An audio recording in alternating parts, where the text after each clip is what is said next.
18 médicos não conseguem salvar o bebê do bilionário, até que a faxineira faz o impensável na mansão. Se inscreva no canal e comente de onde você está assistindo. O som estridente da ambulância cortou o silêncio matinal da Barra da Tijuca como uma lâmina afiada atravessando seda. Era uma terça-feira de fevereiro e o sol já castigava as janelas espelhadas da mansão dos Mendoza Silva quando tudo começou a desmoronar. Dona Iracema Ferreira dos Santos, 62 anos de vida e 25 dedicados àquela casa, estava encerrando a roupa no varal dos fundos quando ouviu o primeiro grito desesperado vindo do segundo andar. Meu Deus, alguém me ajuda! A voz de Camila Mendoza Silva ecoava pelos corredores de mármore Carrara, misturando-se ao zunido do ar-condicionado central e ao barulho distante do trânsito da Avenida das Américas. Era um som que Iracema conhecia bem, o desespero de uma mãe diante do incontrolável. Iracema largou imediatamente o lençol que dobrava, suas mãos calejadas pelo trabalho de décadas, tremendo levemente.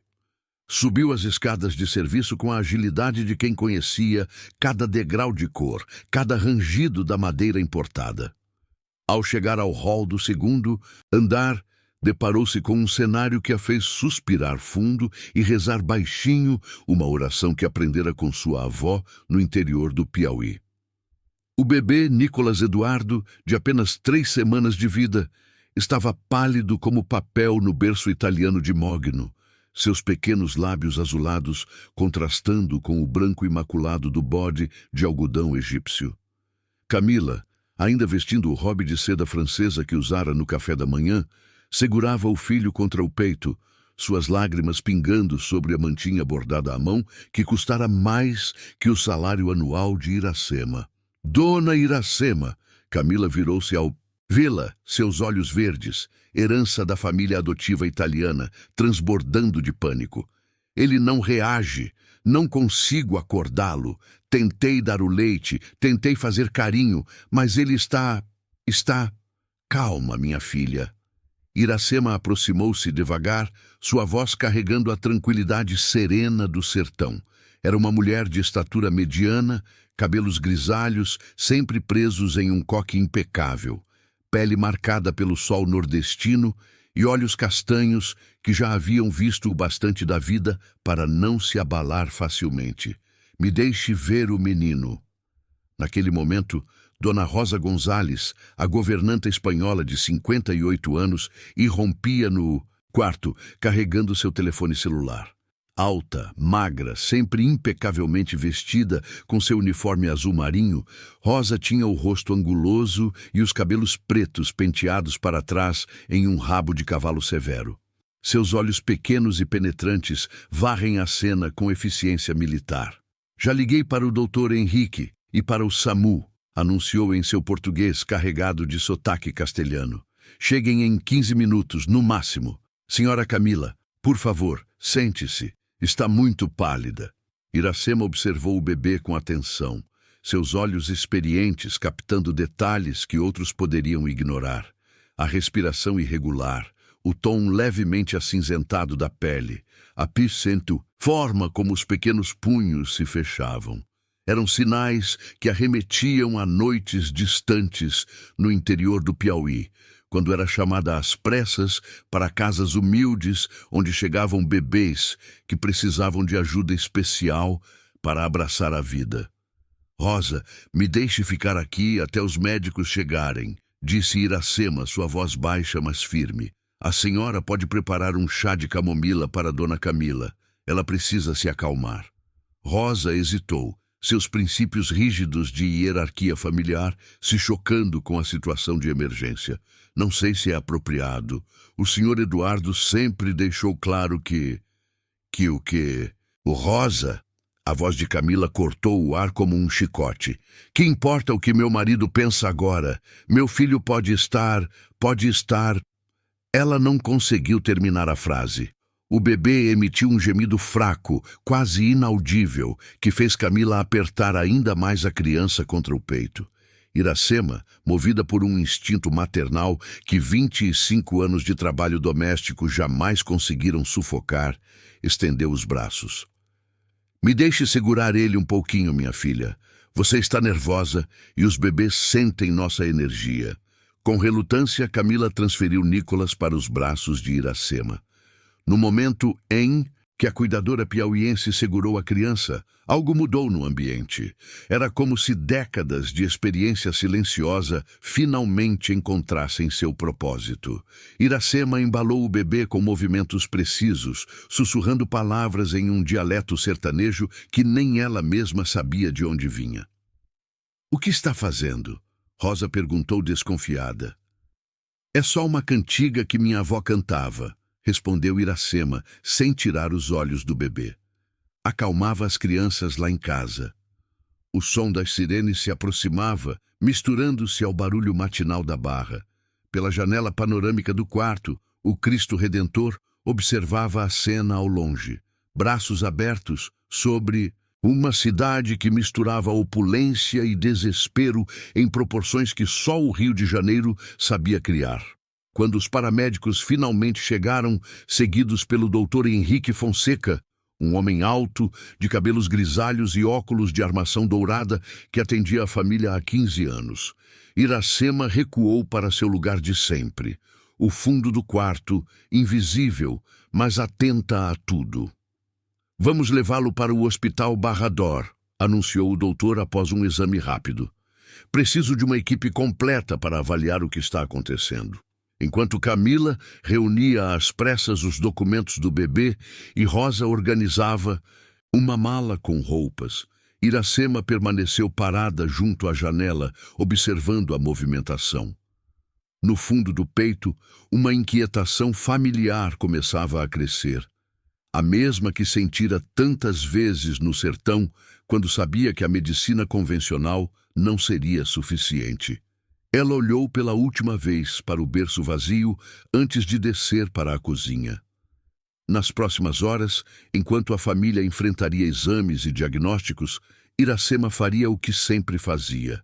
Cuidaria da casa, prepararia comida que talvez ninguém comesse e rezaria baixinho para que tudo desse certo.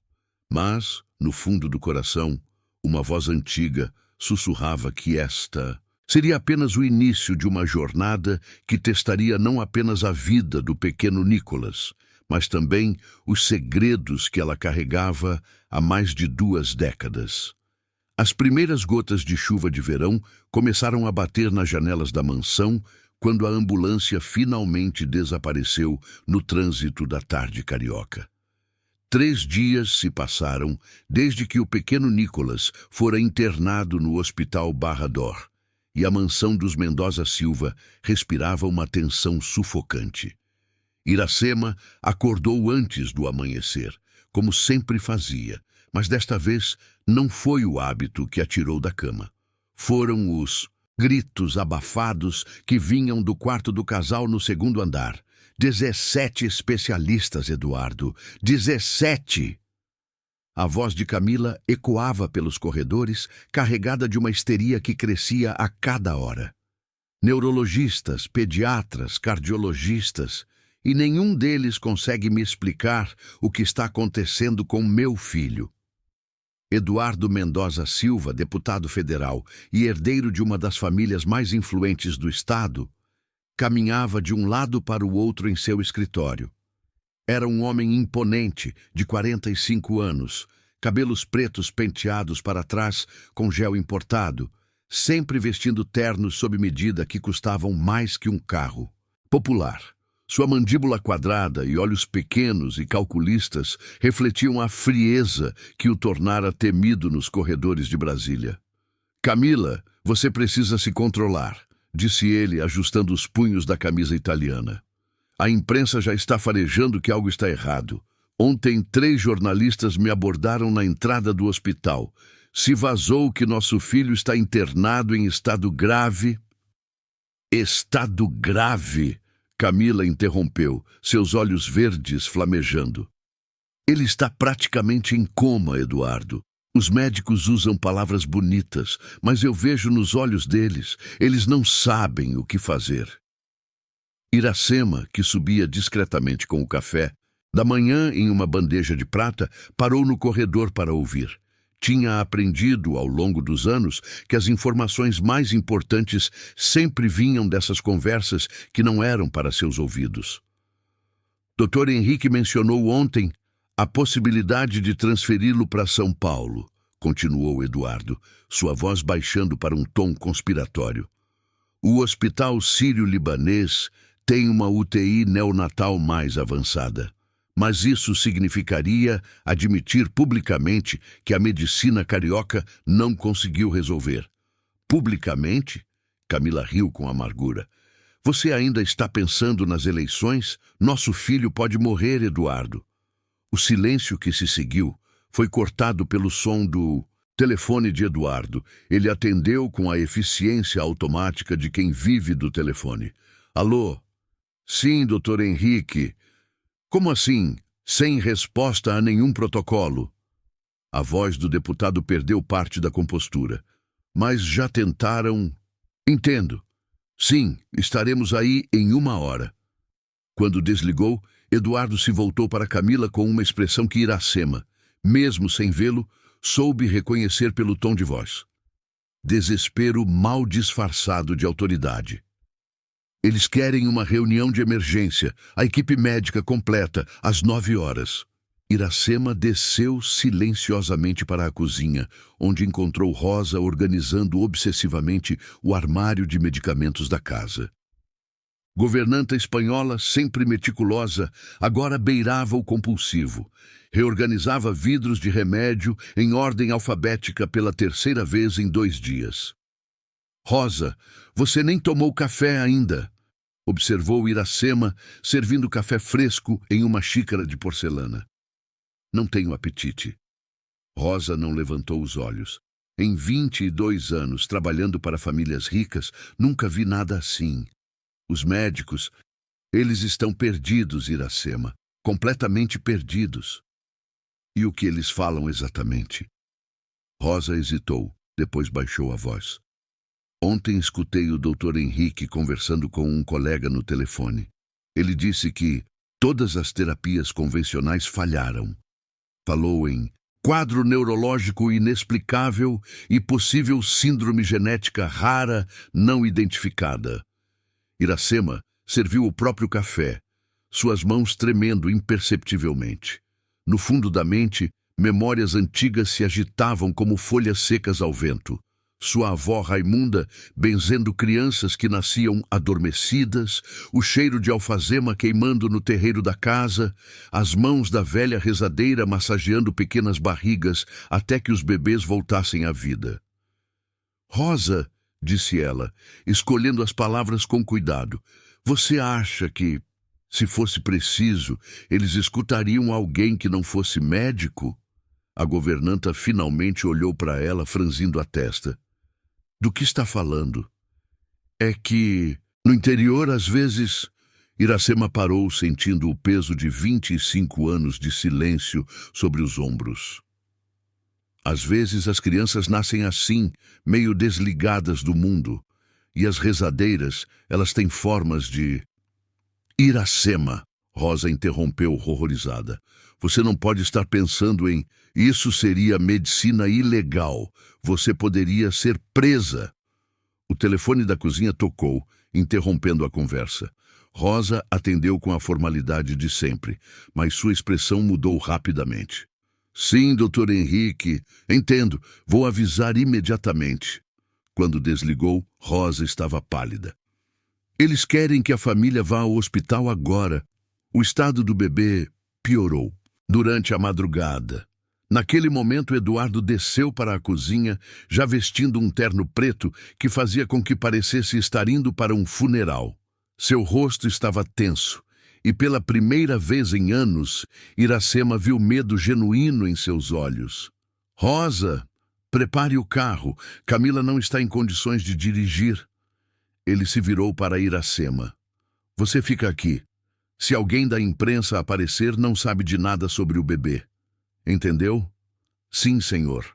Depois que partiram, deixando a mansão em um silêncio pesado, Iracema subiu para o quarto do bebê. O berço italiano continuava ali, vazio, cercado por presentes caros que nunca seriam usados. Um mobile musical da França, cobertores de cachemire, roupinhas de grife que custavam mais que o salário mínimo. Ela se aproximou da janela e olhou para o jardim dos fundos, onde seu Nivaldo, o caseiro baiano, regava as plantas ornamentais. Era um homem alto e magro, de pele escura marcada pelo sol, cabelos grisalhos sempre escondidos sob um boné desbotado. Trabalhava ali há 15 anos, mas falava pouco, apenas o essencial. Pela primeira vez em décadas, Iracema se permitiu lembrar claramente. As mãos de sua avó, ensinando-a a sentir o pulso das crianças adormecidas, a receita do chá de erva doce com cravo que fazia os bebês voltarem a mamar, a oração sussurrada em tupi antigo que aprendera de cor aos 12 anos.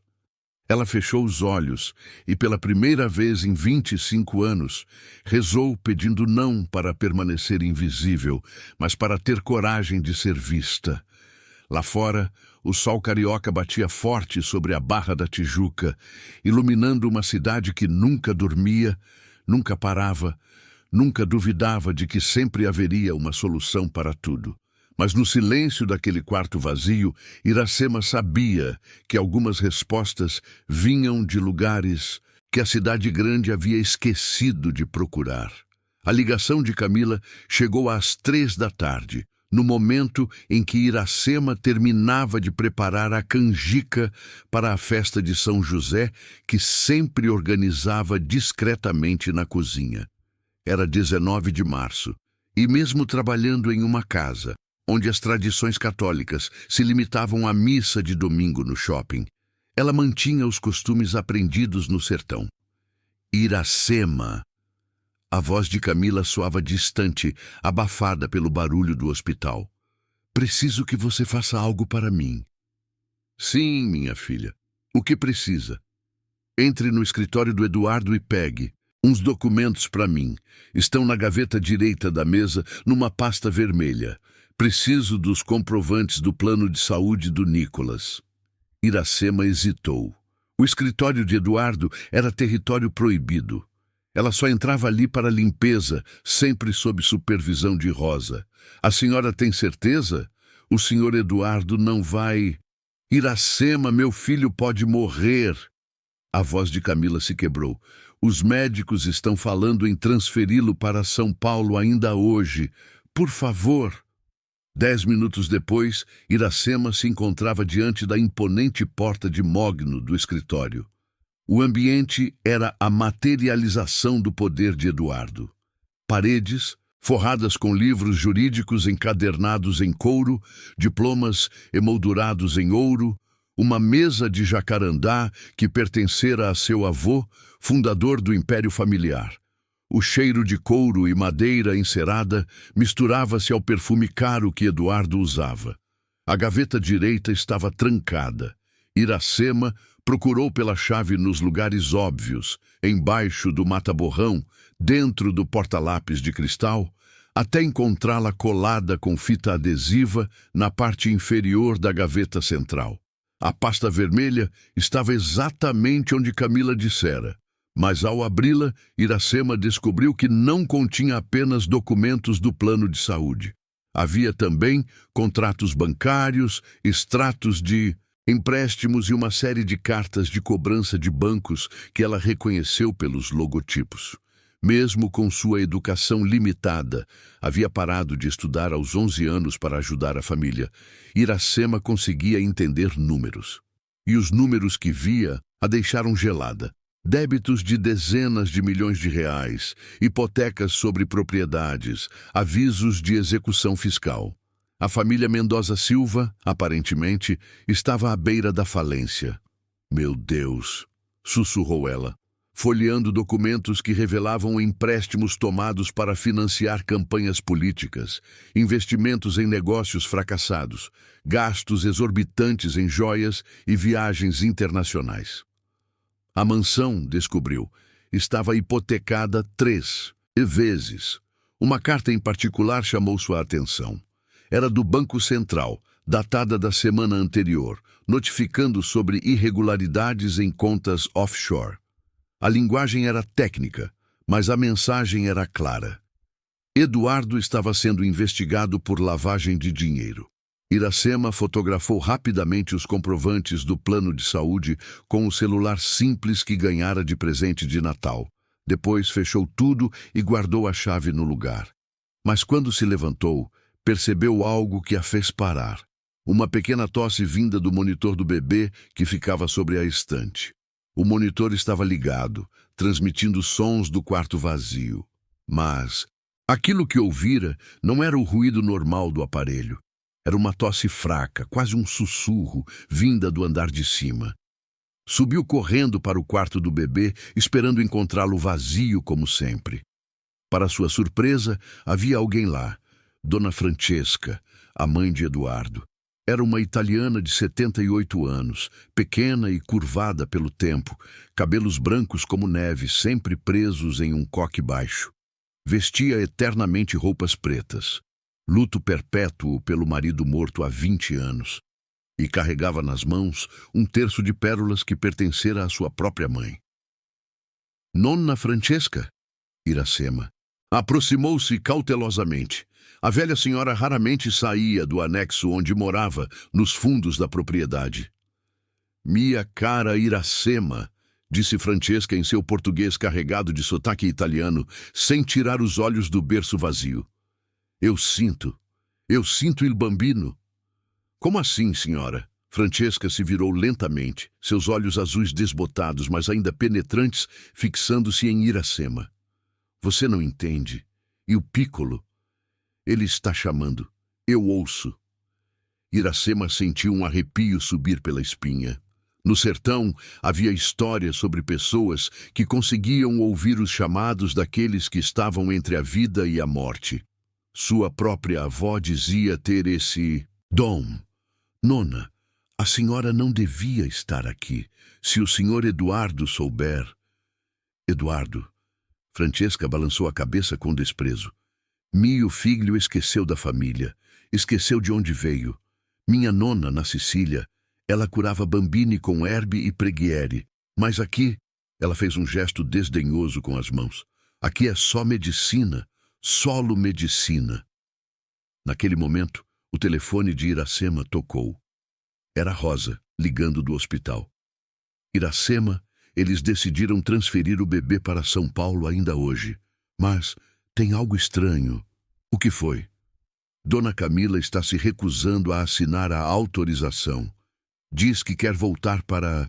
Em casa primeiro, buscar algo no quarto do bebê. O senhor Eduardo está furioso. Quando desligou, Francesca estava sorrindo fracamente. Vede, la mama sente. As mães sempre sentem quando a medicina não é suficiente. Nona, a senhora acha que... Iracema hesitou, depois decidiu se abrir. A senhora acha que existem outras formas de ajudar uma criança doente? Os olhos da velha italiana brilharam. Minha nona sempre dizia, quando i dottori não conseguem, é porque l'ânima da criança está perdida.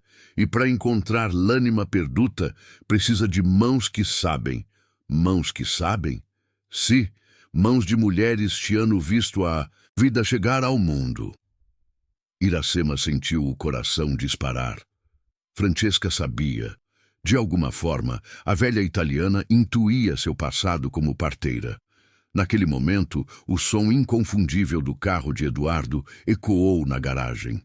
Francesca segurou o braço de Iracema com uma força surpreendente para sua idade. Quando chegou a hora, sussurrou ela, você não pode ter paura. E o bambino precisa, e a família precisa lembrar-te se amo veramente. Iracema desceu rapidamente, deixando Francesca sozinha no quarto. Na cozinha, terminou de preparar a canjica, mas seus pensamentos estavam em outro lugar. Os documentos que vira, a intuição de Francesca, o estado desesperador do bebê, tudo parecia convergir para um momento de decisão que se aproximava. Quando Eduardo entrou na cozinha, encontrou Iracema mexendo a canjica, o aroma doce de cravo e erva doce preenchendo o ambiente. "Que cheiro é esse?" perguntou ele, aflojando a gravata. "Canjica de São José, senhor. Uma tradição da minha terra." Eduardo a olhou por um momento, como se a visse pela primeira vez em anos. Seus olhos estavam vermelhos de cansaço, e pela primeira vez, Iracema viu nele não o deputado poderoso, mas apenas um pai desesperado. "Iracema", disse ele finalmente, "você tem filhos, não é?" "6, senhor." "E algum deles já ficou doente? Assim, gravemente doente?" Iracema parou de mexer a canjica e o olhou nos olhos. "Sim, senhor. Meu mais novo quase morreu aos 3 meses. Os médicos do posto de saúde disseram que não havia mais nada a fazer." "E o que você fez?" A pergunta ficou suspensa no ar, carregada de possibilidades. O silêncio na cozinha se esticou como uma corda prestes a se romper. Eduardo permanecia parado na porta, ainda de terno amarrotado, aguardando uma resposta que Iracema sabia que poderia mudar tudo. Ela desligou o fogo debaixo da panela de canjica, as mãos trêmulas segurando a colher de pau.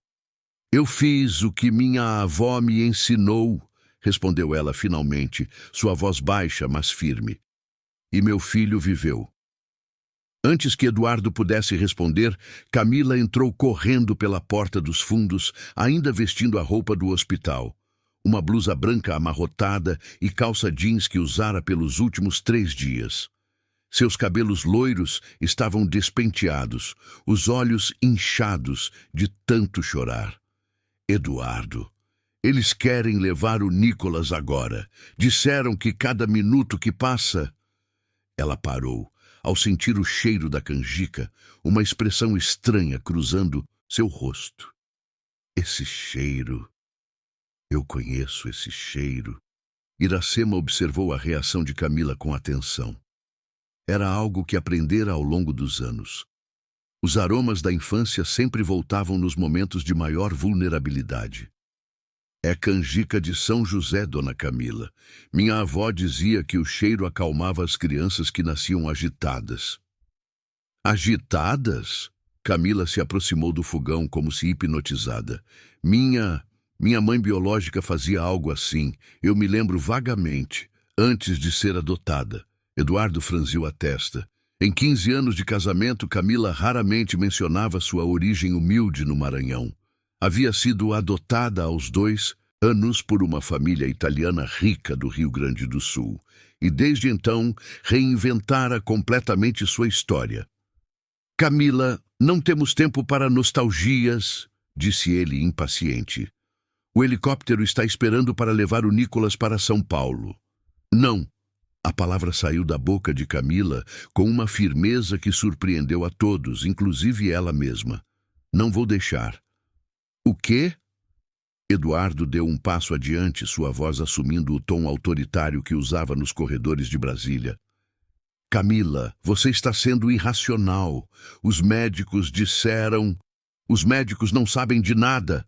Camila explodiu, suas palavras ecoando pelas paredes de azulejo português. 3 dias, Eduardo, 3 dias de exames, tomografias, ressonâncias, e eles não conseguem nem me dizer o que meu filho tem. Rosa, que acabara de chegar do hospital, testemunhou a cena da porta da cozinha. Seus olhos meticulosos captaram todos os detalhes. A tensão entre o casal, a panela de canjica fumegando, Iracema parada entre eles como se estivesse decidindo algo importante. "Senhora Camila tem razão", disse Rosa, surpreendendo a todos. "Hoje ouvi o Dr. Henrique conversando com um colega de São Paulo. Ele disse que o caso desafia todos os protocolos conhecidos." Eduardo se virou para Rosa. "Incrédulo, você está sugerindo que não devemos confiar na medicina?"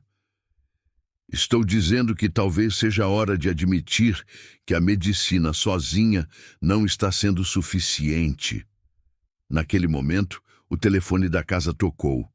Rosa atendeu com sua eficiência habitual, mas sua expressão mudou rapidamente para preocupação. Era do hospital, anunciou ela após desligar. O doutor Henrique quer falar urgentemente com vocês.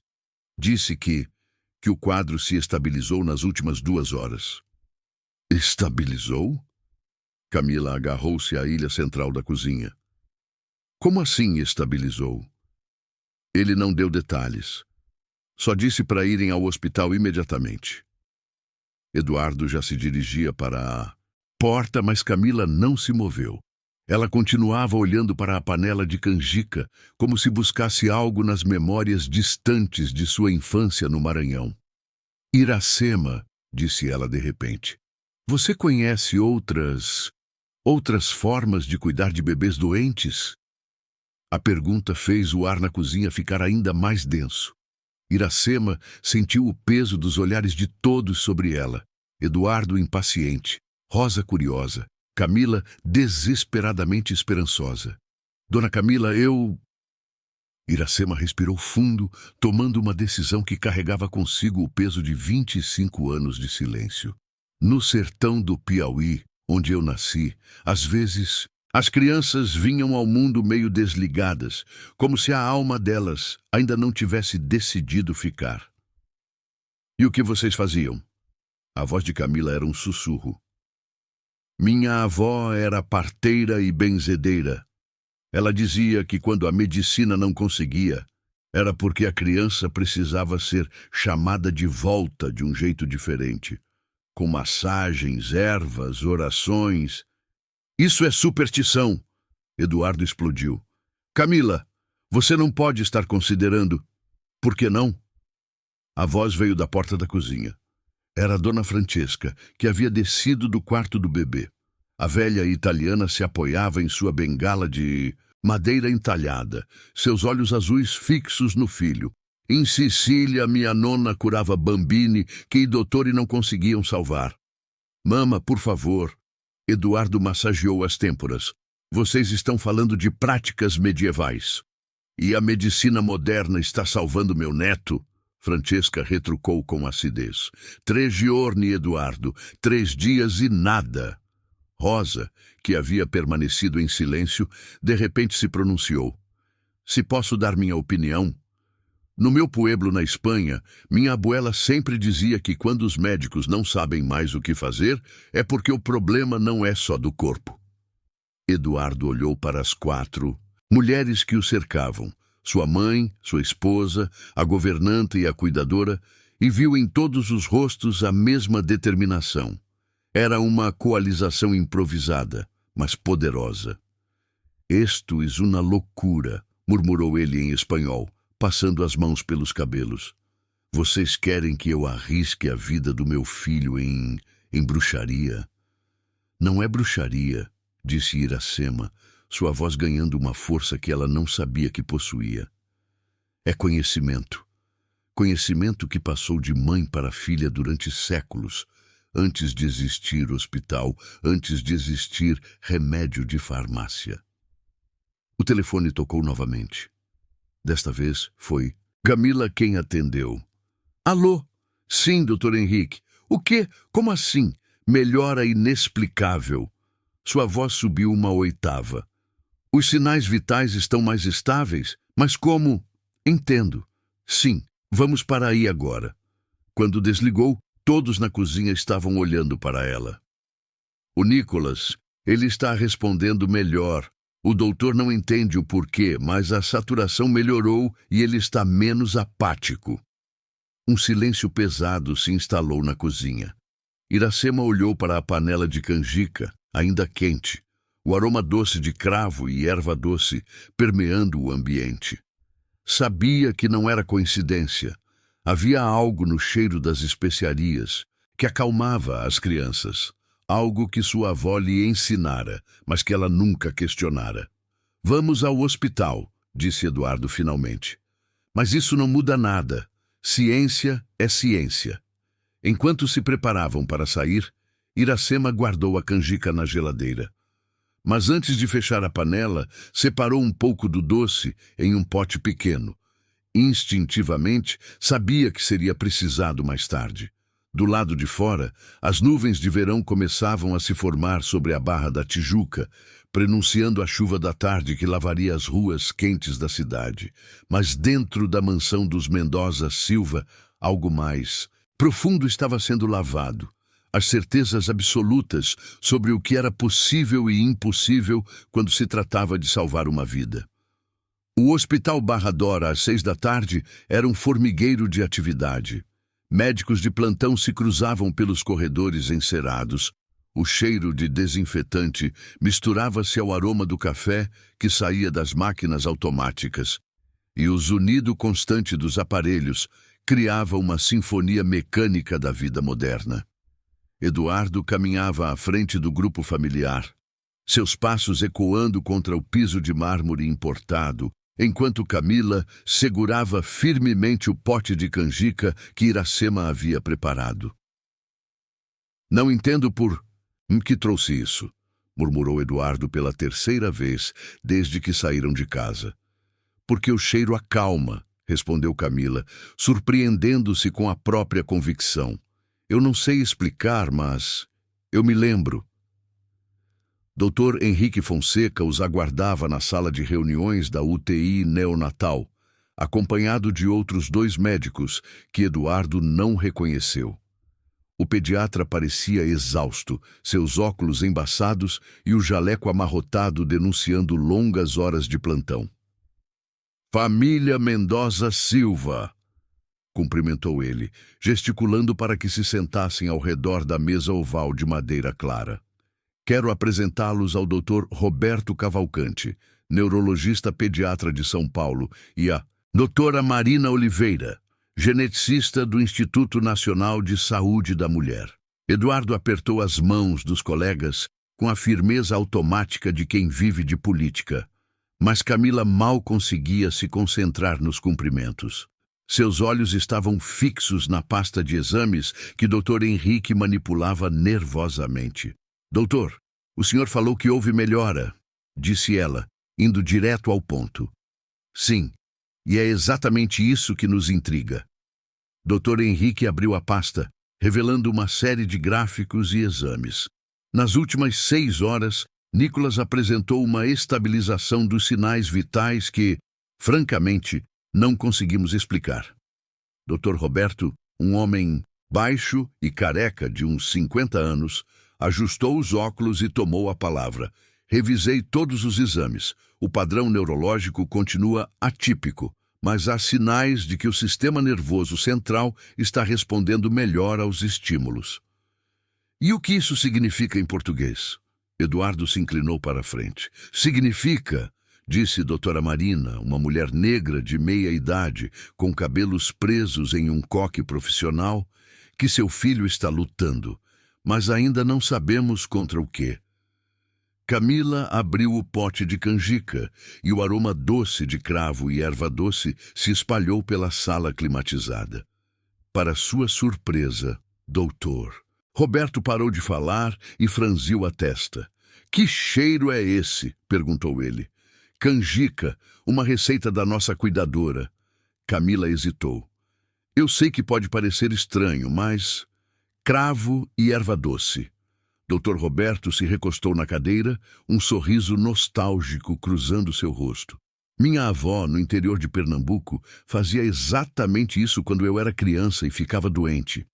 O silêncio na sala foi quebrado por Dr. Henrique. Roberto, você não pode estar sugerindo que... Não estou sugerindo nada. Dr. Roberto levantou as mãos em defesa. Mas estudei medicina integrativa na Johns Hopkins. Existem compostos nas especiarias que têm propriedades calmantes comprovadas cientificamente. O eugenol do cravo, por exemplo, tem efeitos sobre o sistema nervoso. Eduardo e Dr. Henrique trocaram olhares céticos, mas Dra. Marina se mostrou interessada. Na verdade, disse ela, há estudos recentes sobre como os aromas podem influenciar o desenvolvimento neurológico em recém-nascidos. A aromaterapia está sendo testada em UTIs neonatais na Europa. Vocês estão falando de cheirinhos? Eduardo não conseguiu disfarçar o desdém. Estamos falando de neuroplasticidade, corrigiu doutora Marina. O cérebro dos bebês é extraordinariamente adaptável. Estímulos sensoriais específicos podem ativar vias neurais que medicamentos não conseguem alcançar. Naquele momento, uma enfermeira entrou na sala. Doutor Henrique, desculpe interromper, mas o bebê Nicolas está mais ativo. Quer dar uma olhada? Todos se levantaram imediatamente e seguiram para a UTI neonatal. Através do vidro transparente do berço hospitalar, puderam ver Nicolas mexendo fracamente os bracinhos, seus pequenos olhos semifechados, mas não mais completamente apáticos. É a primeira vez em 3 dias que ele se move espontaneamente, murmurou a enfermeira. Camila pressionou as mãos contra o vidro, lágrimas escorrendo pelo rosto. Posso entrar? Por alguns minutos, concedeu o Dr. Henrique. Dentro da UTI, Camila se aproximou do filho e, instintivamente, abriu novamente o pote de canjica. O bebê virou ligeiramente a cabeça na direção do aroma, um movimento sutil, mas inegável. Ele está respondendo, sussurrou ela. Dr. Roberto, que havia entrado logo atrás, observava a cena com atenção profissional. O olfato é o sentido mais primitivo, disse ele para Eduardo, que permanecia do lado de fora.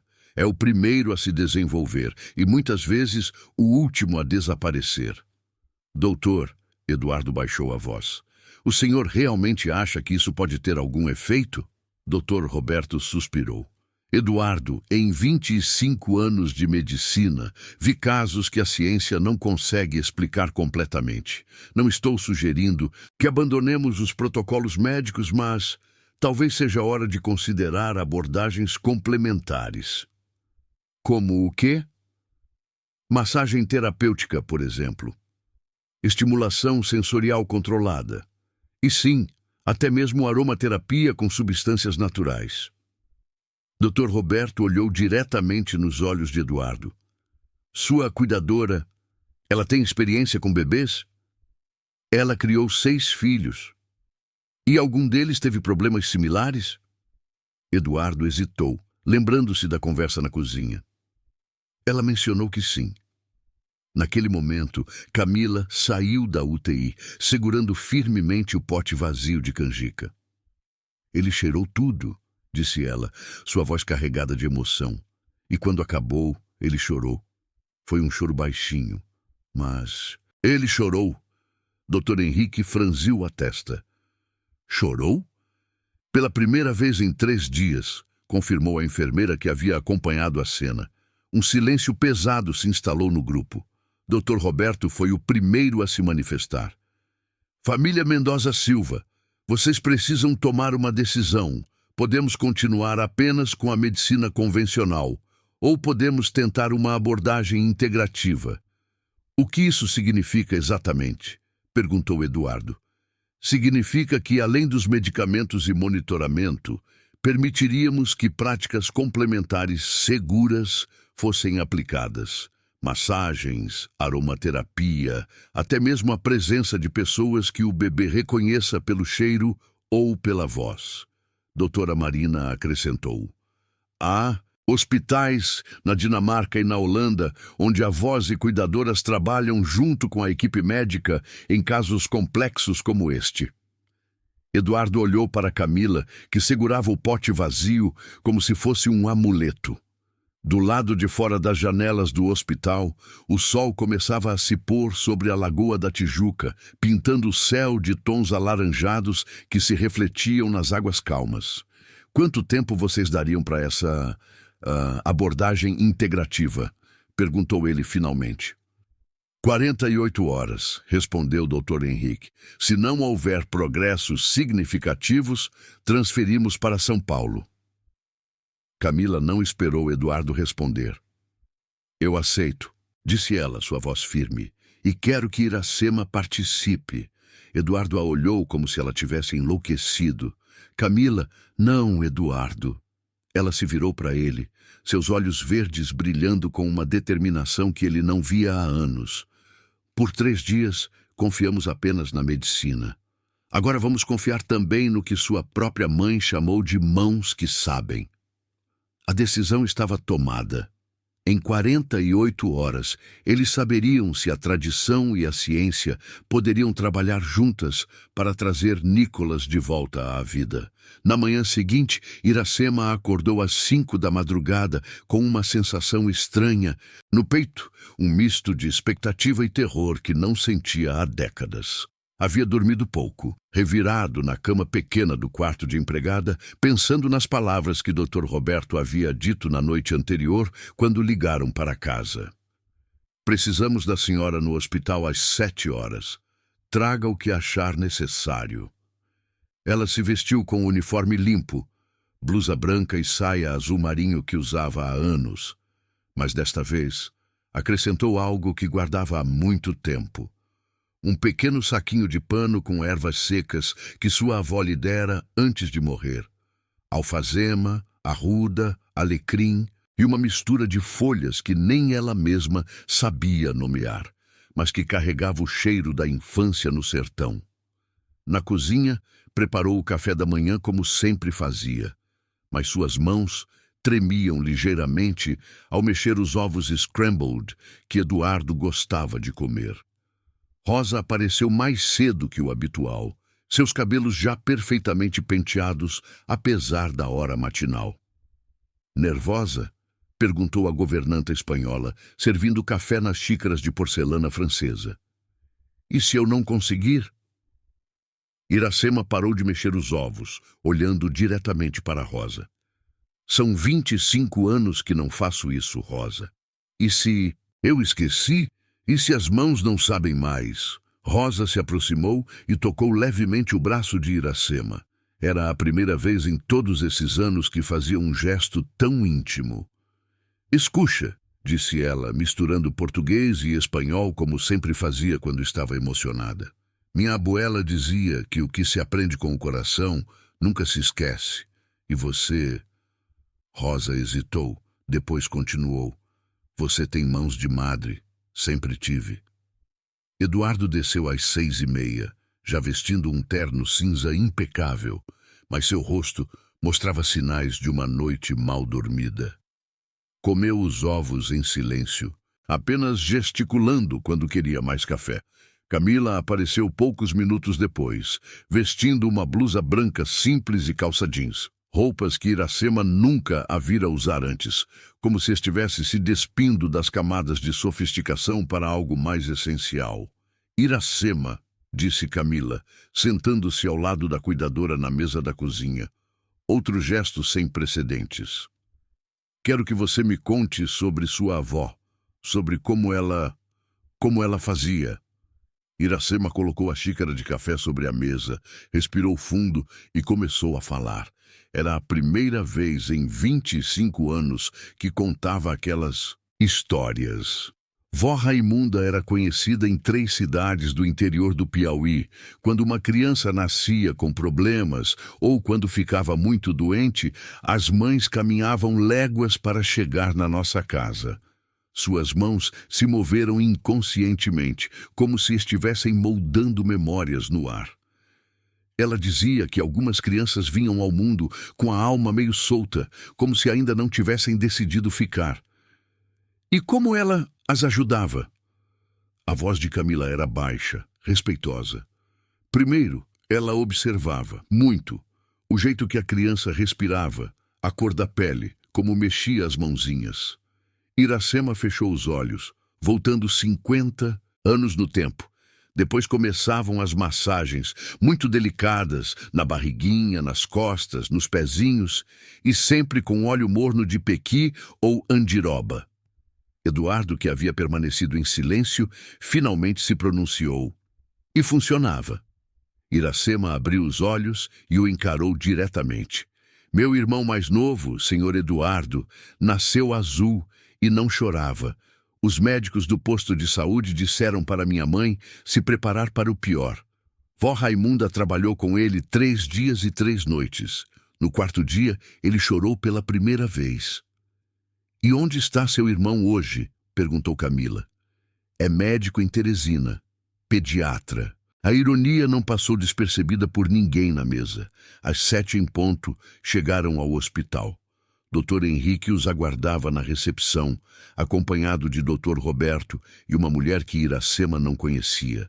Uma senhora negra de uns 60 anos, cabelos grisalhos presos em tranças, vestindo jaleco hospitalar. Esta é Conceição Santos, apresentou o Dr. Roberto. Enfermeira obstétrica há 35 anos, especializada em técnicas de massagem para recém-nascidos. Ela vai acompanhar todo o processo. Conceição cumprimentou Iracema com um sorriso caloroso. Sou do Ceará, disse ela. Minha avó também era parteira.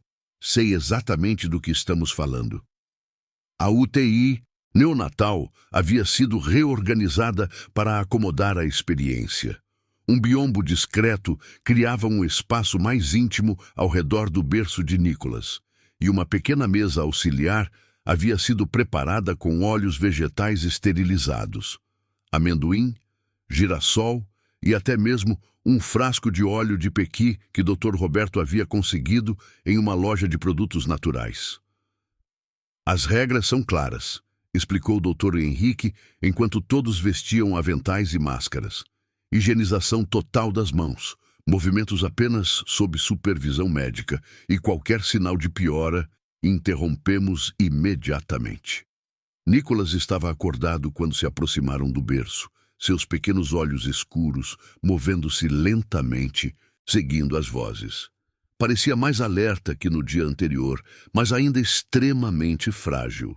Iracema se aproximou devagar, suas mãos já aquecidas pelo óleo de pequi. Pela primeira vez em décadas, não era mais a cuidadora invisível. Era uma curandeira sendo observada por uma equipe médica. O peso da responsabilidade a fez hesitar por um momento. Com licença, disse ela baixinho, dirigindo-se ao bebê como sua avó lhe ensinara. Vou te ajudar a se sentir melhor. Colocou as mãos delicadamente sobre a barriguinha de Nicolas, começando movimentos circulares suaves, no sentido horário. O bebê reagiu imediatamente, não com choro ou agitação, mas com um relaxamento visível dos músculos. Conceição observava cada movimento com atenção profissional. A pressão está perfeita, murmurou ela para Dr. Roberto, e veja como ele está respondendo. Durante 20 minutos, Iracema trabalhou em silêncio. Massageou delicadamente a barriga, as costas, os pezinhos minúsculos. De vez em quando, sussurrava palavras em um dialeto sertanejo que nem ela mesma conseguia traduzir. Eram orações que sua avó cantarolava, passadas de geração em geração. Os parâmetros cardíacos estão melhorando, anunciou uma enfermeira que monitorava os aparelhos. Camila, que observava tudo do outro lado do vidro, pressionou as mãos contra a superfície transparente. Podia ver algo mudando no filho, uma cor mais rosada na pele, uma respiração mais tranquila. Quando Iracema terminou, Nicolas emitiu um pequeno suspiro e fechou os olhos. Não em apneia ou inconsciência, mas em sono natural. Era a primeira vez em 4 dias que dormia sem assistência de medicamentos. Dr. Roberto checou rapidamente os sinais vitais. Saturação de oxigênio subiu para 98%. Frequência cardíaca estabilizada em padrão normal para a idade. Como isso é possível? Eduardo sussurrou. Conceição sorriu. O toque humano libera ocitocina tanto na criança quanto em quem toca. É um dos primeiros mecanismos de cura que existem, mais antigo que qualquer remédio. Dr. Henrique, que havia observado tudo com ceticismo científico, balançou a cabeça lentamente.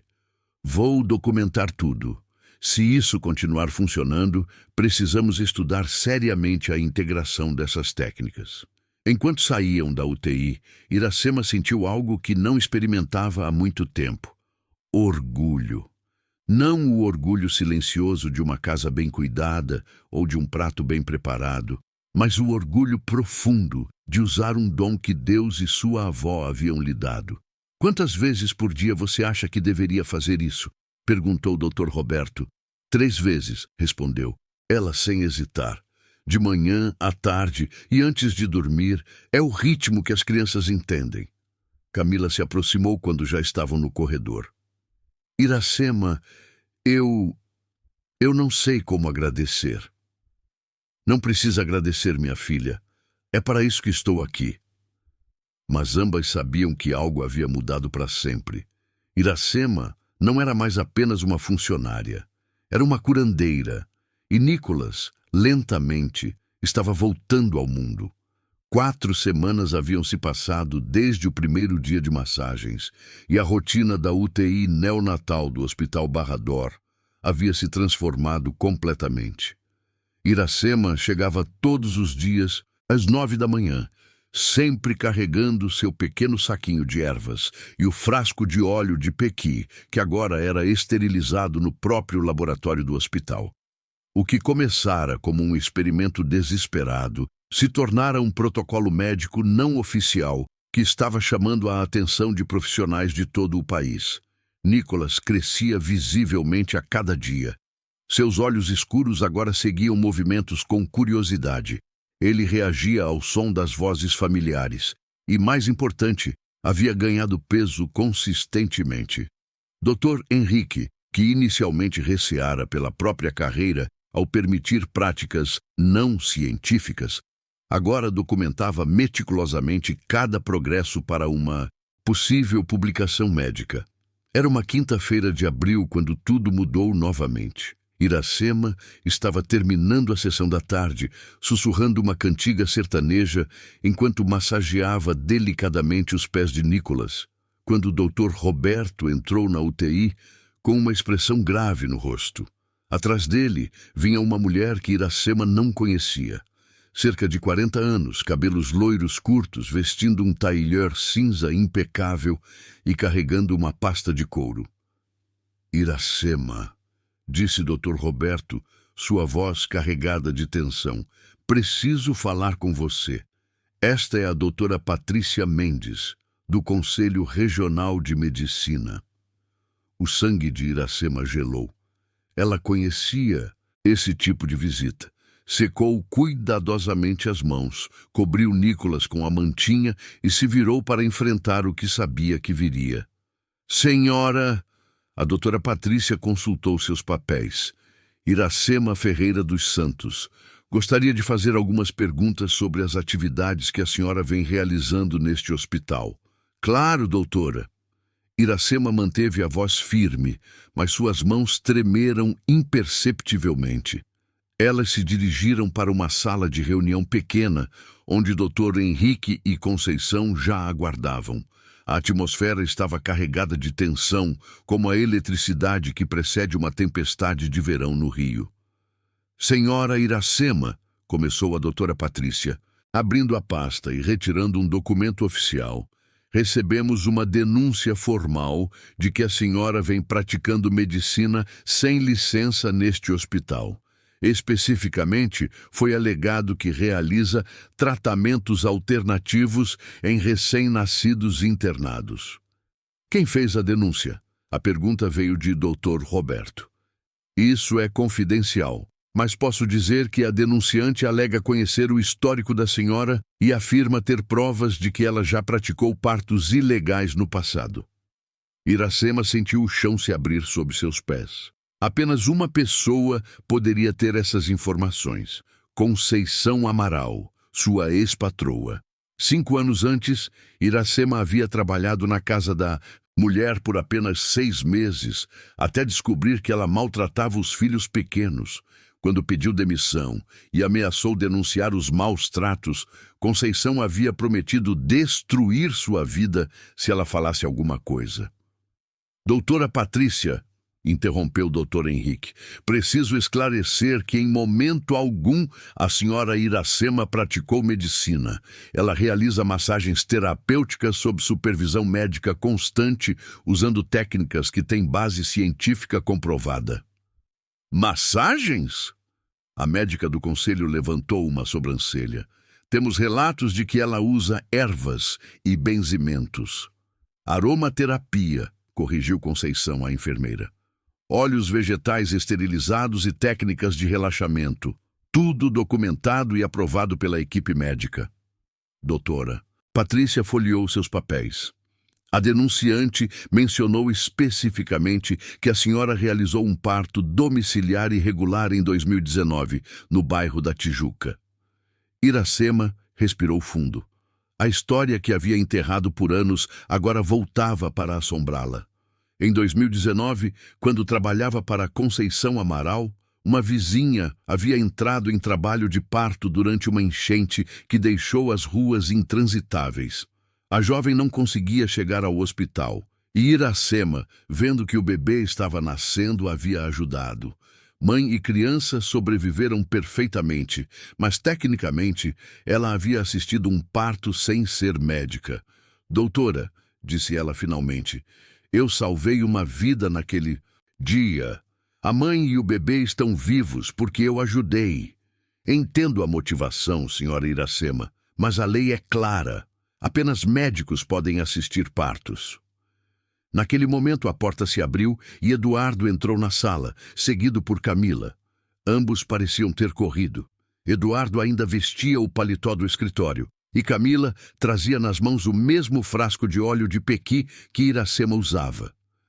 Desculpem a interrupção, disse Eduardo com a autoridade de quem estava acostumado a comandar reuniões. Mas soube que há questionamentos sobre o tratamento do meu filho. Senhor Eduardo, cumprimentou a doutora Patrícia, claramente reconhecendo o deputado. Estamos investigando possível exercício ilegal da medicina.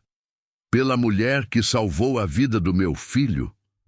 Eduardo se sentou à mesa, assumindo o controle da situação. Doutora, em 4 semanas, meu filho passou de um estado que 17 especialistas não conseguiram reverter para uma recuperação completa e documentada. Isso graças ao trabalho integrado entre medicina convencional e técnicas complementares. Camila se aproximou de Iracema e segurou sua mão. Doutora Patrícia, Iracema não pratica medicina, ela pratica amor e sob supervisão médica rigorosa. Senhores, entendo a gratidão, mas a médica foi interrompida pela entrada abrupta de outra pessoa. Na sala, Dr. Roberto carregava um laptop e uma expressão de urgência. Com licença, disse ele, abrindo o computador sobre a mesa. Acabei de receber uma ligação do Instituto de Medicina Integrativa da Universidade de São Paulo. Eles querem estudar o caso do Nicolas. Na tela, apareceram gráficos e dados médicos que mostravam a evolução do bebê semana a semana. Dr. Carlos Mendina, diretor do Instituto, está propondo um protocolo de pesquisa oficial para estudar a eficácia da massagem terapêutica em neonatos com distúrbios neurológicos. Continuou o Dr. Roberto. Ele quer incluir Iracema na equipe de pesquisa como especialista em técnicas tradicionais. A sala ficou em silêncio. Doutora Patrícia olhava os gráficos com atenção, claramente impressionada com os resultados. Isso muda as coisas, murmurou ela finalmente. Se há interesse acadêmico legítimo... Doutora, Eduardo se inclinou para frente. Posso garantir que qualquer investigação sobre Iracema será rigorosamente contestada. Ela não apenas salvou meu filho, como está contribuindo para um avanço científico que pode beneficiar milhares de crianças. Doutora Patrícia fechou a pasta devagar. Vou conversar com meus superiores e gostaria de entrevistar a equipe médica separadamente para entender exatamente quais protocolos estão sendo seguidos. Quando ela saiu, um silêncio aliviado se instalou. Na sala. Quem você acha que fez a denúncia? Perguntou Camila. Iracema suspirou. Conceição Amaral, uma ex-patroa, ela não gostou da forma como saí da casa dela. Vamos resolver isso, disse Eduardo com determinação.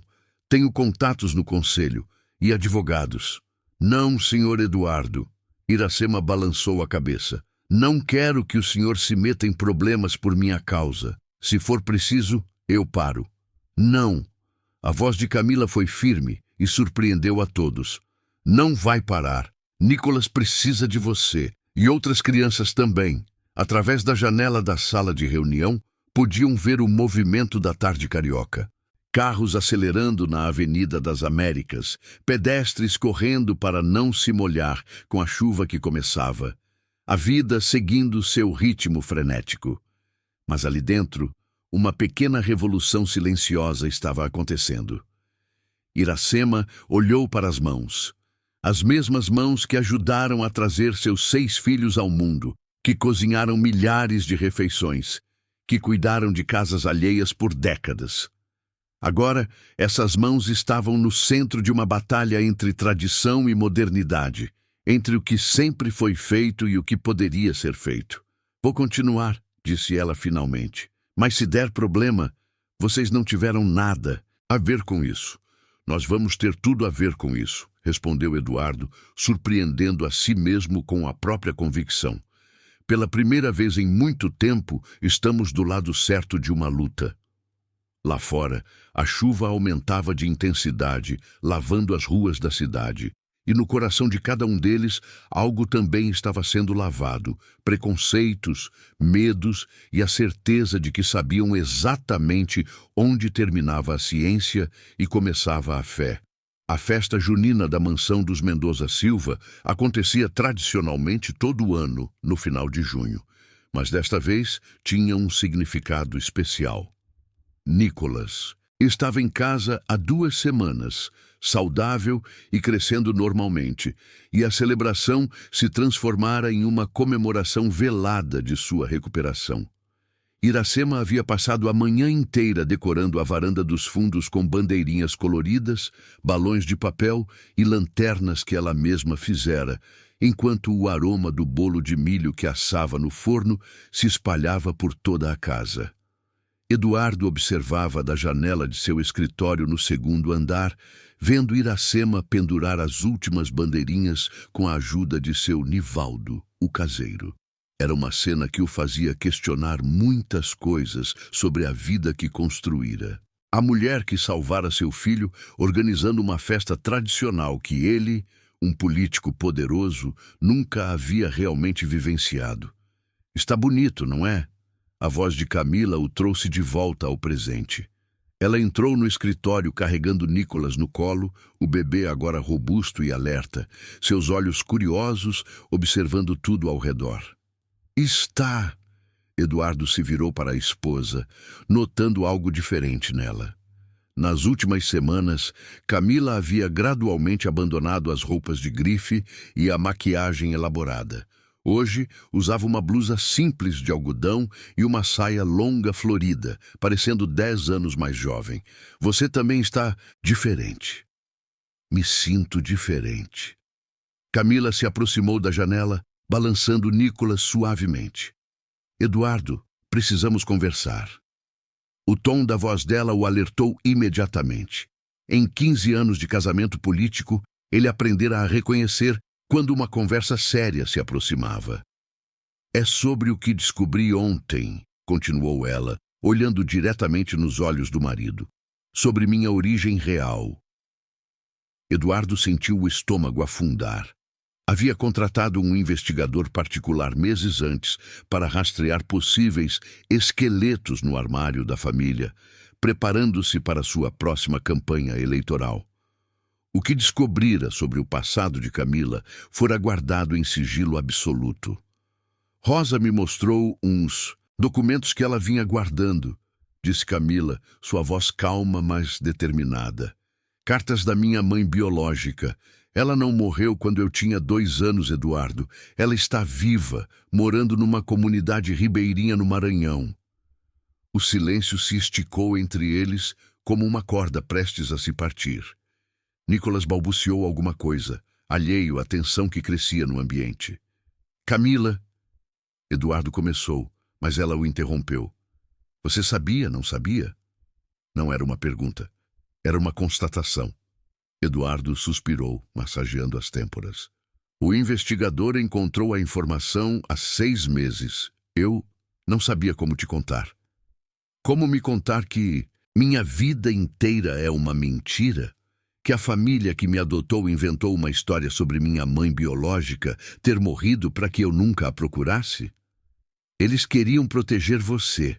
Era uma família pobre, Camila. Ribeirinhos sem educação, sem... Sem o quê? A voz de Camila subiu uma oitava, fazendo Nicolas se agitar. Sem dinheiro? Sem sobrenome importante? Como a Iracema? Eduardo percebeu para onde a conversa estava indo. Isso é diferente. É diferente porque Iracema apenas salvou nosso filho? Porque ela apenas sabe coisas que 17 especialistas não sabiam? Camila se afastou da janela, caminhando pelo escritório, com Nicolas no colo. Eduardo, eu passei 15 anos fingindo ser alguém que não sou, usando sotaque diferente, evitando comidas que me lembrassem da infância, negando qualquer coisa que me conectasse ao Nordeste. E consegui uma vida melhor por causa disso. Consegui uma vida falsa. Camila parou abruptamente, seus olhos verdes brilhando de raiva. E quase perdi meu filho, porque estava tão desconectada de mim mesma que não confiei no que meu instinto de mãe estava gritando. Nicolas começou a chorar, sentindo a tensão. Automaticamente, Camila começou a balançá-lo e cantar baixinho uma canção que Eduardo nunca ouvira. Uma cantiga nordestina que ela nem sabia que ainda lembrava. De onde veio essa música? Perguntou ele, genuinamente curioso. Não sei, saiu sozinha. Camila olhou para o filho, que havia se acalmado imediatamente. É como se parte de mim tivesse acordado nas últimas semanas. Naquele momento, Rosa apareceu na porta do escritório. Com licença, senhora Camila. Sua mãe biológica está no telefone. O silêncio que se seguiu foi tão denso que Eduardo sentiu dificuldade para respirar. Minha mãe? A voz de Camila era um sussurro. Sim, senhora. Ela disse que Rosa Gonzalez escreveu para ela há alguns meses. E que viu a senhora na televisão numa reportagem sobre medicina integrativa no Hospital Barra d'Or. Camila olhou para Eduardo, depois para Rosa, depois para Nicolas. Ela quer falar comigo? Está esperando na linha, senhora. Eduardo viu sua esposa sair do escritório, carregando Nicolas, seguindo Rosa para o térreo, onde estava o telefone principal. Ele ficou sozinho, olhando pela janela para a festa junina que se preparava lá embaixo. Iracema estava agora acendendo as fogueiras pequenas que fariam para o final da tarde, seu Nivaldo ajudando com a madeira seca. 15 minutos depois, Eduardo desceu para procurar Camila. Encontrou-a sentada na cozinha, ainda segurando Nicolas, com Rosa ao lado, oferecendo um copo d'água. Seus olhos estavam vermelhos de tanto chorar. Mas havia algo diferente em sua expressão. Uma paz que ele não via há anos. E então? Perguntou ele, receoso da resposta. Ela nunca parou de me procurar. Camila limpou o nariz com um lenço de papel. Durante 28 anos, ela mandou cartas para a família que me adotou. Todas foram devolvidas como destinatário desconhecido. Camila. Eduardo, ela é cozinheira numa escola de comunidade ribeirinha. Ensina crianças carentes. E sabe benzimentos como a Iracema. Quando viu na televisão que eu tinha um filho que foi curado com massagens tradicionais... Camila parou, emocionada. Ela disse que reconheceu o meu rosto, mesmo depois de tanto tempo. Eduardo se sentou pesadamente numa cadeira da mesa da cozinha. Sua vida política havia sido construída sobre controle, previsibilidade, imagem cuidadosamente cultivada. Agora, tudo parecia estar escapando de suas mãos. O que você quer fazer? Perguntou ele finalmente. Quero conhecê-la. Quero que ela conheça o neto. E quero... Camila hesitou, olhando para Nicolas. Quero aprender as coisas que ela sabe. As coisas que eu deveria ter aprendido, mas que me foram negadas. Naquele momento, Iracema entrou na cozinha, ainda usando o avental florido que vestira para preparar a festa. Ela parou ao ver a tensão no ambiente. Desculpa, não queria atrapalhar. Não está atrapalhando, disse Camila rapidamente. Iracema, posso te fazer uma pergunta pessoal? Claro, minha filha. Você sente orgulho de quem você é? De onde veio? Do que sabe? Iracema ficou em silêncio por um momento pensando. Sabe, dona Camila, passei muitos anos com vergonha. Vergonha do meu sotaque, das minhas crenças, do jeito que aprendi a cuidar das pessoas.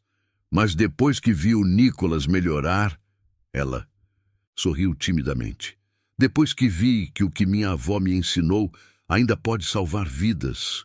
Sim, sinto orgulho.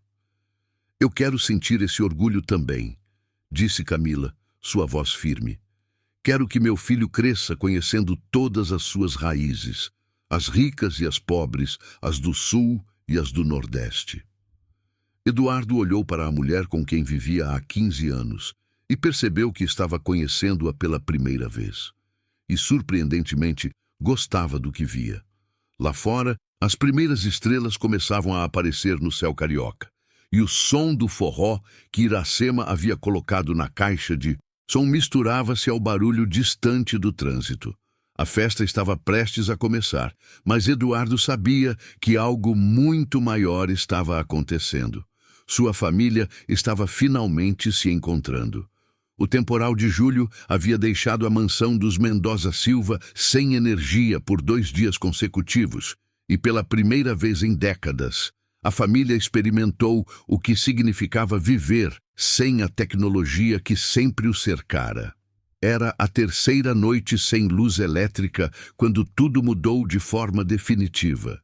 Camila caminhava pelos corredores escuros, carregando Nicolas, agora com 4 meses, que chorava inconsolavelmente desde que a energia acabara. Os geradores de emergência haviam queimado na primeira noite da tempestade, e a empresa de manutenção não conseguia chegar à Barra da Tijuca devido às ruas alagadas. Ele não para de chorar, disse ela para Iracema, que subia as escadas carregando velas de alfazema que ela mesma havia feito. Tentei tudo, mamadeira, fralda, ninar, nada funciona. A cuidadora piauiense observou o bebê à luz das velas. Nicolas estava claramente agitado, seus pequenos punhos fechados, o rosto vermelho de tanto chorar. Era um choro diferente, não de fome ou sono, mas de desconforto profundo. Ele está sentindo a mudança, disse Iracema, sua voz calma contrastando com a ansiedade de Camila. Os bebês são muito sensíveis ao ambiente. Sem o barulho constante do ar-condicionado, dos aparelhos, ele está ouvindo coisas que nunca ouviu. Que tipo de coisas? O silêncio, o vento, a própria respiração. Iracema estendeu os braços. Me deixe tentar algo. No quarto principal, iluminado apenas pelas velas de alfazema, Iracema se sentou na poltrona de amamentação que Camila usava. Com movimentos precisos que voltavam naturalmente após meses de prática, começou a massagear delicadamente a barriguinha de Nicolas, cantarolando baixinho uma cantiga sertaneja que sua avó lhe ensinara.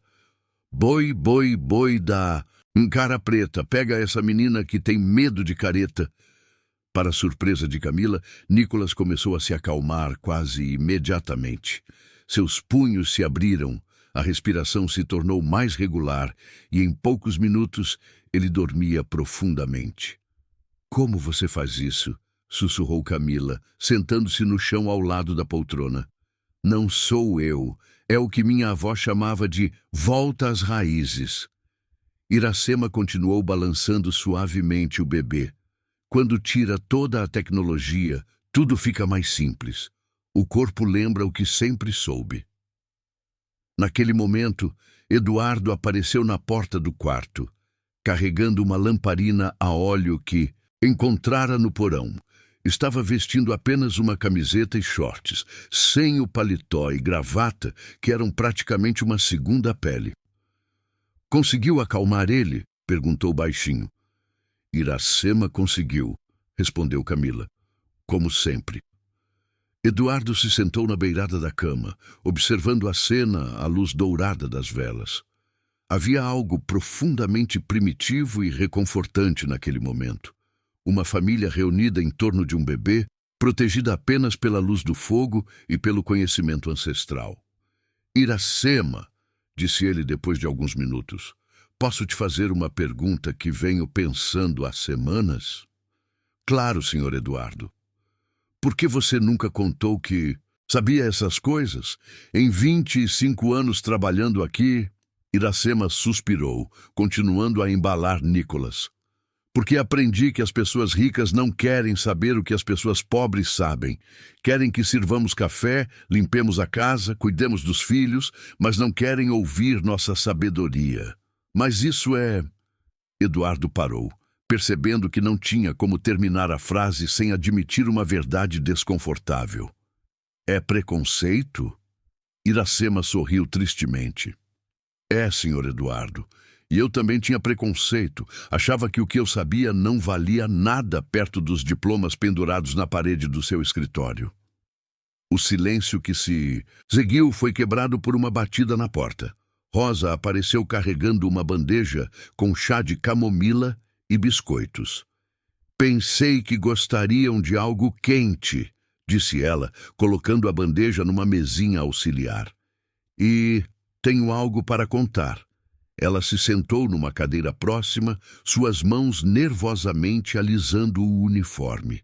Nas últimas semanas, venho trocando cartas com pessoas da vila onde Iracema nasceu, no Piauí. Queria escrever um livro sobre tradições populares brasileiras. Todos olharam para ela com surpresa. Descobri coisas incríveis, continuou Rosa, agora mais confiante. Dona Raimunda, a avó da Iracema, era conhecida em toda a região. Salvou centenas de crianças ao longo da vida. E Iracema... Ela olhou diretamente para a cuidadora. Iracema era considerada sua sucessora natural. Todos na vila esperavam que ela continuasse o trabalho. Mas eu vim para o Rio, disse Iracema baixinho. Por que veio? Perguntou Camila. Iracema ficou em silêncio por um longo momento, apenas balançando Nicholas, que dormia tranquilamente. Porque achei que aqui seria melhor para os meus filhos, que eles teriam oportunidades que eu nunca tive. Suas lágrimas brilharam à luz das velas, mas ao fazer isso, abandonei quem eu era. Abandonei o que sabia. Não abandonou, disse Eduardo, surpreendendo a todos com a firmeza da voz. Guardou e, quando foi preciso, usou. Rosa se inclinou para a frente. Iracema, as pessoas da sua vila ficaram sabendo sobre o Nicholas, sobre como você salvou ele. Estão orgulhosas. Dizem que você honrou o nome de Dona Raimunda. E tem mais, acrescentou Rosa, retirando uma carta do bolso. O prefeito da sua cidade quer criar um centro de medicina tradicional em parceria com o SUS e quer que você seja a coordenadora. A proposta ficou suspensa no ar como o aroma das velas de alfazema. Iracema olhou para Nicholas, depois para Camila, depois para Eduardo. Eu não sei. 25 anos aqui. 25 anos preparando para este momento, disse Camila, tocando delicadamente a mão de Iracema. Você salvou meu filho, mas talvez possa salvar muitas outras crianças. Eduardo se levantou e caminhou até a janela. Lá fora, a tempestade havia passado e as primeiras luzes da cidade começavam a se reacender à distância. Mas ali dentro, à luz das velas, ele percebia que algo muito mais importante estava sendo iluminado. Se você decidir ir, disse ele finalmente sem se virar, terá todo o nosso apoio, financeiro, político, pessoal. É o mínimo que podemos fazer. E tem outra coisa, acrescentou Camila, sua voz carregada de emoção. Quero ir com você. Quero conhecer minha mãe biológica, aprender sobre minhas raízes, e quero que Nicholas cresça sabendo de onde realmente vem. Iracema olhou para o bebê em seus braços, que dormia com a tranquilidade de quem estava exatamente onde precisava estar. Pela primeira vez em décadas, não era mais a cuidadora invisível. Era uma curandeira reconhecida, uma ponte entre mundos, uma mulher que podia escolher seu próprio destino. Vou pensar, disse ela finalmente, mas se realmente for, quero voltar aqui de vez em quando, para ver como o Nicholas está crescendo. Vai ser sempre bem-vinda, disse Eduardo, e todos souberam que ele realmente estava dizendo. Lá fora, a energia voltou de repente, iluminando a mansão e fazendo todos os aparelhos eletrônicos voltarem à vida com um coral de bips e roncos. Mas ninguém se moveu para apagar as velas ou ligar o ar-condicionado. Algumas coisas, descobriram, eram melhores na simplicidade da luz natural. Era 31 de dezembro de 2025 e a mansão dos Mendoza Silva fervilhava com uma energia que nada tinha a ver com os tradicionais Réveillon de anos anteriores. Não havia decoração dourada importada da França, nem champanhe Dom Perignon, nem vestidos de gala. Em vez disso, Iracema havia transformado a casa inteira numa celebração que misturava as tradições do sertão piauiense com o glamour discreto da zona sul carioca. Nicholas, agora com quase 10 meses, engatinhava pelos corredores de mármore Carrara, suas risadas ecoando pelas paredes que antes só conheciam conversas sussurradas e negócios políticos. Ele havia se tornado uma criança robusta e curiosa, seus olhos escuros sempre brilhando de inteligência, como se carregasse em si toda a sabedoria ancestral que o trouxera de volta à vida. Iracema estava na cozinha, supervisionando os preparativos para a ceia de Ano Novo, mas não era mais a cuidadora silenciosa de outrora. Vestia uma blusa branca bordada que ganhara de presente de sua mãe biológica, que conhecera 3 meses antes numa viagem emocionante ao Maranhão. E seus cabelos grisalhos estavam soltos, emoldurando um rosto que irradiava uma confiança serena. "A rabanada está no ponto?" perguntou Dona Francesca, que havia descido do anexo para ajudar nos preparativos. A italiana, de 78 anos, se movia com mais agilidade ultimamente, como se ter um propósito na vida lhe devolvesse a juventude. "Perfeita, nona", respondeu Iracema com um sorriso, usando a palavra italiana que Francesca lhe ensinara. "E o alecrim está dando o aroma que o Nicholas gosta." Era verdade. Nos últimos meses, todos haviam notado como Nicholas reagia positivamente aos cheiros das ervas que Iracema usava. Dr. Roberto, que agora visitava a família mensalmente para acompanhar o desenvolvimento do bebê, estava documentando tudo para sua pesquisa sobre medicina integrativa. "Iracema", chamou Camila, entrando na cozinha carregando uma mala pequena. Rosa terminou de separar suas coisas. O voo para Teresina é às 11 da manhã. A decisão havia sido tomada na semana anterior, após meses de planejamento. Iracema assumiria a coordenação do Centro de Medicina Tradicional de União, sua cidade natal no Piauí, numa parceria inédita entre o Ministério da Saúde e uma ONG internacional que financiava projetos de medicina integrativa em países em desenvolvimento. "E vocês têm certeza que querem ir junto?"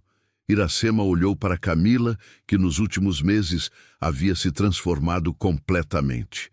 Não era mais a ex-modelo insegura que conhecera anos antes, mas uma mulher determinada, conectada com suas raízes, que havia encontrado sua verdadeira identidade. "Absoluta", respondeu Camila, pegando Nicholas no colo. "Quero que meu filho cresça conhecendo suas 2 avós, a que o criou e a que o curou." Eduardo apareceu na porta da cozinha, vestindo uma camisa de linho branca e calça jeans. Uma combinação impensável nos tempos em que sua imagem política era sua principal preocupação. Ele havia anunciado no mês anterior que não concorreria à reeleição, preferindo se dedicar à fundação que criara para promover medicina integrativa no Brasil. "O helicóptero está confirmado para amanhã", disse ele, consultando o celular. "Dr. Roberto vai conosco para acompanhar a instalação do equipamento no centro médico." A doorbell tocou. E Rosa foi atender. Voltou alguns minutos depois, acompanhada de uma visita inesperada. Dr. Henrique, carregando uma garrafa de champanhe e um presente embrulhado em papel dourado. Não podia deixar vocês partirem sem uma despedida adequada, disse ele, cumprimentando todos com abraços calorosos, e sem entregar isso pessoalmente. Ele entregou o presente para Iracema, que o abriu com cuidado. Era uma placa de bronze gravada. Doutora Iracema Ferreira dos Santos, especialista em medicina tradicional integrativa. Hospital Barra D'Or, 2025. Doutor. Iracema ficou sem palavras, segurando a placa contra o peito. É oficial, disse Dr. Henrique. O Conselho Regional de Medicina aprovou o novo protocolo de medicina integrativa. Você foi reconhecida como a primeira especialista em técnicas tradicionais do estado do Rio de Janeiro. O silêncio que se seguiu foi quebrado por Nicolas, que bateu palmas como se entendesse a importância do momento. Todos riram e a tensão emocional se desfez em alegria pura. Tem mais uma coisa, acrescentou Dr. Henrique, retirando um documento da pasta que carregava. A Universidade Federal do Rio de Janeiro quer criar uma cátedra de medicina tradicional brasileira e quer que você seja a primeira professora. Mas eu nem terminei o 2º grau, protestou Iracema. Não importa, disse Eduardo com um sorriso. Conhecimento não vem só dos livros. E o que você sabe salvou meu filho e vai salvar muitos outros. Naquele momento, seu Nivaldo apareceu na porta da cozinha, tímido como sempre, carregando uma pequena muda de planta em um vaso de barro. Dona Iracema, disse ele com sua voz calma, queria dar isso para a senhora antes da viagem. Era uma muda de pequi, a árvore do cerrado, cujo óleo Iracema usara para massagear Nicolas durante os primeiros dias críticos. Seu Nivaldo... Iracema tocou delicadamente as folhas da muda. Como conseguiu? Minha irmã mandou lá de Goiás.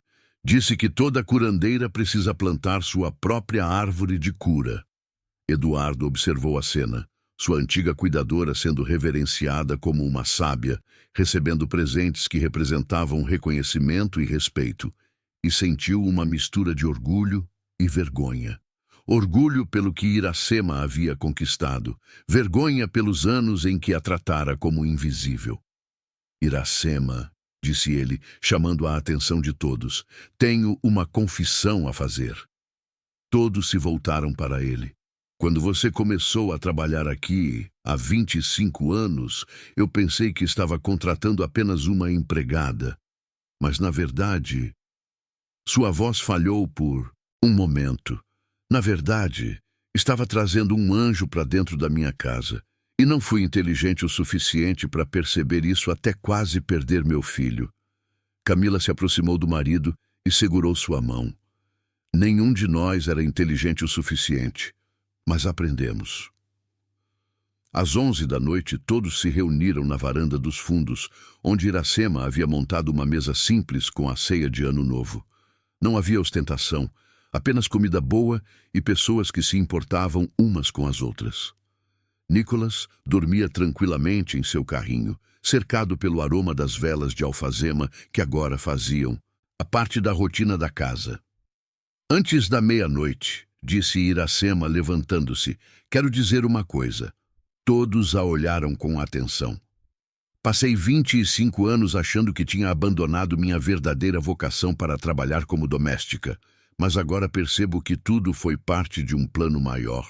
Eu precisava estar aqui, nesta casa, para que quando chegasse a hora de salvar o Nicolas, eu estivesse no lugar certo.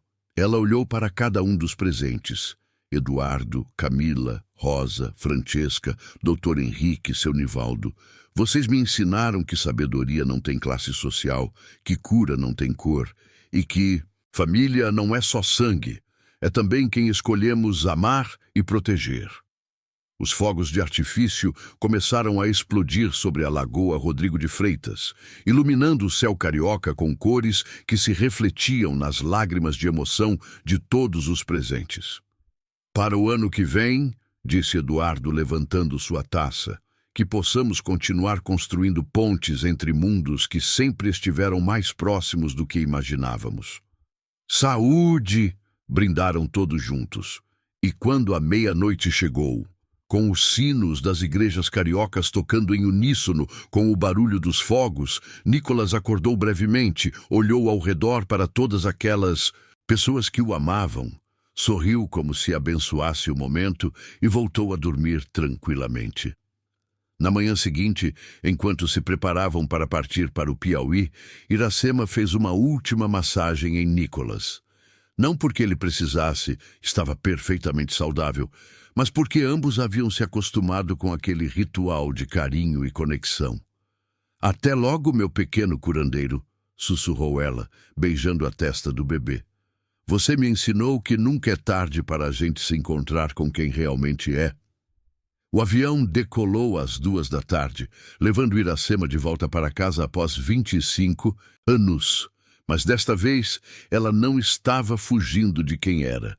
Estava correndo de braços abertos para abraçar seu destino.